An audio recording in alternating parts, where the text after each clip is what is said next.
காவல்துறை பங்கு அப்படின்னு சொல்லிட்டு கூட்டணி கட்சி திமுக கூட்டணி கட்சி கேட்கறாங்க.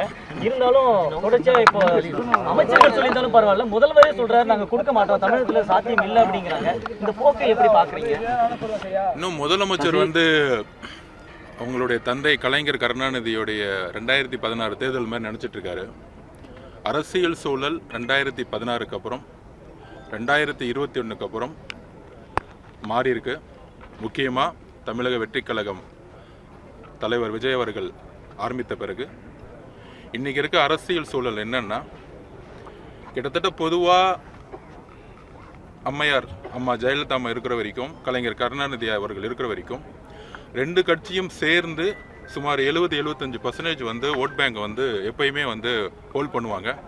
குறிப்பாக அம்மா ஜெயலலிதா அம்மா 41% 2016 ஹோல்ட் பண்ணாங்க, மக்களுடைய செல்வாக்கு எடுத்தாங்க. ஸோ ரெண்டு தலைவர்களும் கிட்டத்தட்ட 70-75% மெயின்டைன் பண்ணிட்டு இருந்தாங்க. ஆனால் ரெண்டு பேர்த்தோடைய மிகப்பெரிய இழப்புக்கு அப்புறம் மிகப்பெரிய ஆளுமைகளும் தலைமைகளும், குறிப்பாக திமுகலும் சரி அதிமுகலும் இல்லாத நேரத்தில் தமிழக வெற்றி கழகத்தோடைய இன்னைக்கு மக்களுடைய செல்வாக்கு இன்னைக்கு உறுதியாக சொல்கிறோம். இப்போ நீங்கள் திமுகவை தனியாக கொண்டு வரீங்க, கூட்டணி இல்லாமல். நான் சொல்கிறது திமுக தனியாக, எந்த விதமான கூட்டணி இல்லாமல், அதிமுக தனியாக கூட்டணி இல்லாமல், அது மாதிரி தாவேகா கூட்டணி இல்லாமல் பார்த்தோம்னா இன்றைக்கு உண்மையாக சொல்கிறோம், மக்களுடைய சப்போர்ட் தாவேகாக்கு சுமார் 27% மேலே அதிகமாக இருந்திருக்கு. அதாவது நான் தனித்தனியாக சொல்லும் பொழுது. ஸோ இந்த கால்குலேஷன்லாம் தேசிய கட்சிகளுக்கு எல்லாருக்கும் தெரியும், காங்கிரஸுக்கும் தெரியும், பிஜேபிக்கு தெரியும், எல்லாருக்கும் தெரியும். அதில் குறிப்பாக அதில் இதில் என்ன உண்மைன்னு சொல்கிறேன்னா, 2024 நான் சொல்கிற உண்மையை நீங்கள் கால்குலேஷன் பார்த்தா பண்ணி தெரியும். அதிமுக கூட்டணி இல்லாமல் நின்னாங்க. கூட்டணி இல்லாமல் நிற்காத போது 20% மேலே அவங்களால ஸ்ட்ரகிள் பண்ணாங்க. ஸோ கூட்டணி இல்லைன்னா மிகப்பெரிய ஆளுமைகள் அம்மா இல்லாத நேரத்தில் 40% 20% ஆயிருச்சு. இதுதான் நிதர்சன உண்மை. அதே மாதிரி திமுகவுக்கும் கூட்டணி கட்சிகள் காங்கிரஸோ விசிகா இல்லை கம்யூனிஸ்ட்காரங்க இல்லை முஸ்லீம் லீக் கட்சிகள் இல்லைன்னா அவங்களுடைய உண்மையான ஓட் பேங்க் என்னன்னா 22% மேலே கிடையாது. ஏன்னா தாவேகா இன்னைக்கு குறைந்தபட்சம் 27% கிராஸ் பண்ணியிருக்கும் தனியாக. ஸோ இதோடைய உண்மைகள் முதலமைச்சருக்கு தெரியும், அவங்களுக்கும் டேட்டா தெரியும், அவங்களுடைய நிறுவனங்களும் ஒரு டேட்டா கொடுத்துருப்பாங்க.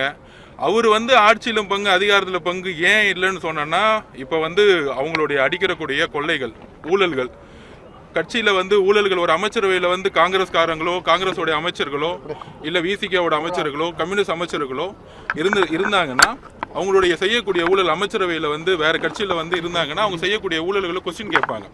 ஸோ அதனால் அவர் ஆட்சியிலும் பங்கு தமிழ்நாட்டுக்கு ஒத்து வராதுன்னு நினைக்கிறார். 2004 கலைஞர் அவர்கள் வெறும் 15 எம்பியை வச்சுக்கிட்டு 8 மினிஸ்டர் தேசிய கட்சிகளை பேரம் பேசி வாங்கும் பொழுது இன்னைக்கு மொத்தமே திமுக 22% வச்சுக்கிட்டு எங்களுக்கு 40% 45% இந்த கூட்டணினால உருவாக்கி அங்க இருக்கக்கூடிய காங்கிரஸுக்கோ இல்லை அங்க இருக்கக்கூடிய விசிகேக்கோ இல்லை அங்க இருக்க கம்யூனிஸ்ட் கட்சிகளுக்கோ ஒரு அமைச்சரவையில் பங்கெடுத்து கொடுக்க முடியாதது ஒரு ஈக்குவாலிட்டி கிடையாது, சமூக நீதி கிடையாது. இதுதான் நாங்கள் பண்ணையாத்தனம்னு சொல்றோம். எங்களால் 234 தொகுதியிலும் தனியாக நின்று நாங்கள் வெற்றி பெறுவோம். எங்க தலைவர் சொல்ற மாதிரி முடிந்தால் தைரியம் இருந்தால் மாண்புமிகு முதலமைச்சர் மு.க. ஸ்டாலின் அவர்கள் 2014 அம்மா சொன்ன மாதிரி நாங்க தனியார் 234 தொகுதியிலும் உதயசூரியனை நின்று நாங்க ஜெயிச்சுக்காமன்னு தைரியம் இருந்தா ஒரு மேடையில் சொல்லுங்க. அப்போ அவங்களுக்கு ஆதரவு இருக்கா இல்லையாங்கிறது தமிழக மக்கள் தெரியும். திமுகவுக்கு ஆதரவு பலம் இழந்து விட்டது.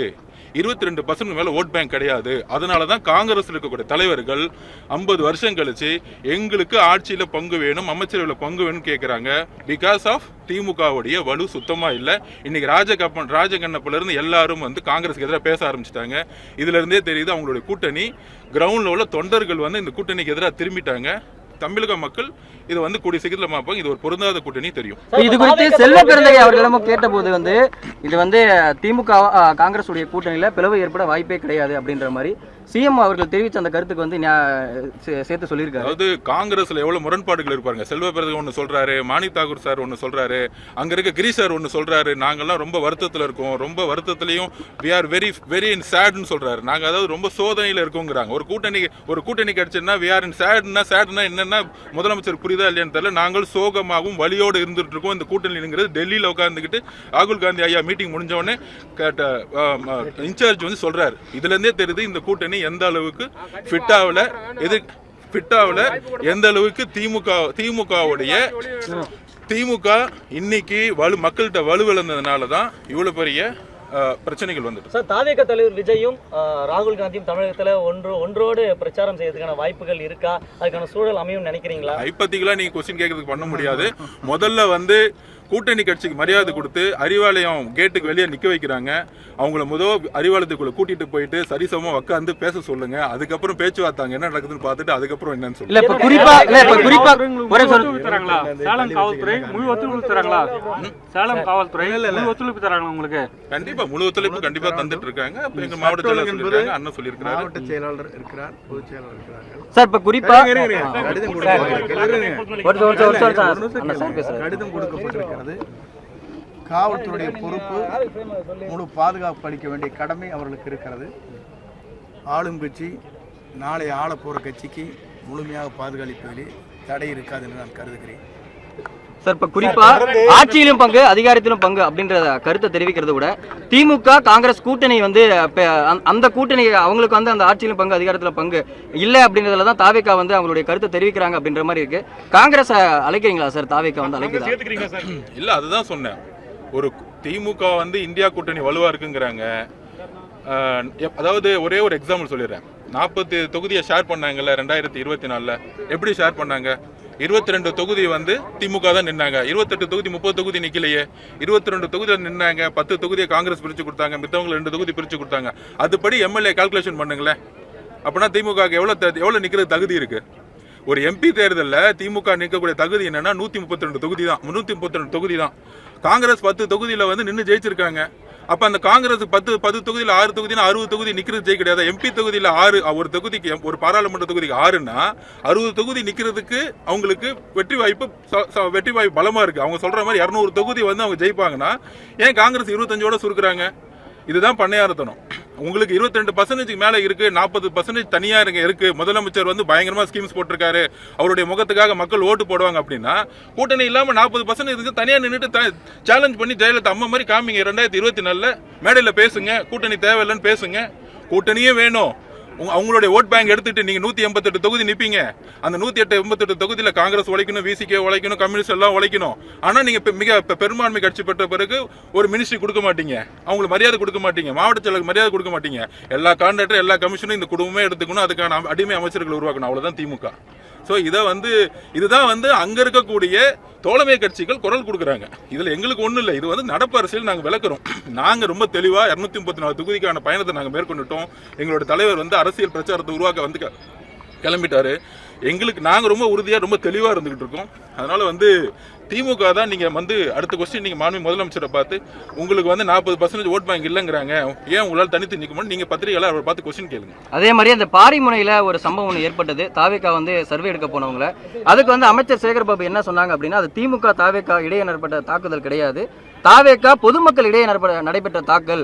பொதுமக்கள் வந்து தாவேக்கானர் வந்து அடி வயிற்றிலையும் மார்பு பகுதியிலே எட்டி வச்சனால தான் அவங்க மருத்துவமனையில் அனுமதிக்கப்பட்டாங்க அப்படின்ற மாதிரி ஒரு கருத்து. அதாவது தாவேகா வந்து ரவுடிசம் பண்ணுதுன்னு சேகர் பாபு சொல்றாரு பாத்தீங்களா? இது மேல ஒரு பெரிய நகைச்சுவையோ இல்ல தமிழக மக்களுக்கு தெரியும். அங்கங்க ஒரு ரவுடிஸை உருவாக்கியிருக்காங்க. அங்க செந்தில் பாலாஜி, இங்க சேகர் பாபு.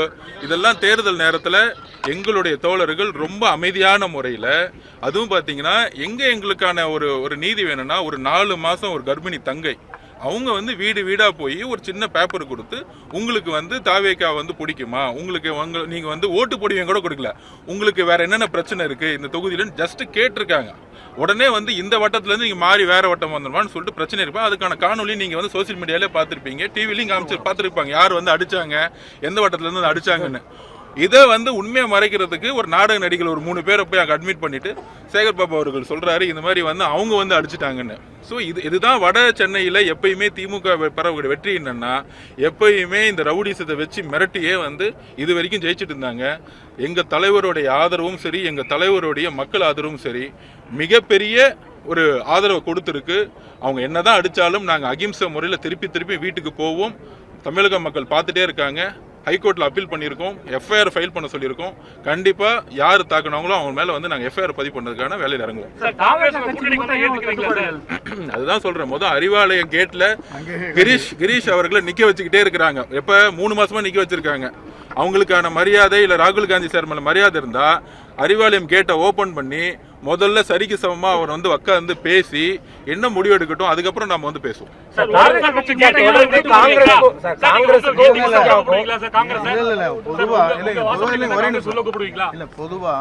கொஞ்சம் கீழே கீழே டவுன் பண்ணுங்க. காங்கிரஸ் வந்து டெல்லியில வந்து குரல் கொடுத்ததுக்கு பிறகுதான் 22ஆம் தேதி எனக்கு பேச்சுவார்த்தைன்னு சொல்லுங்க. இதுவரைக்கும் என் பேச்சுவார்த்தை நடத்தலைங்கிறது எங்களுடைய கேள்வி.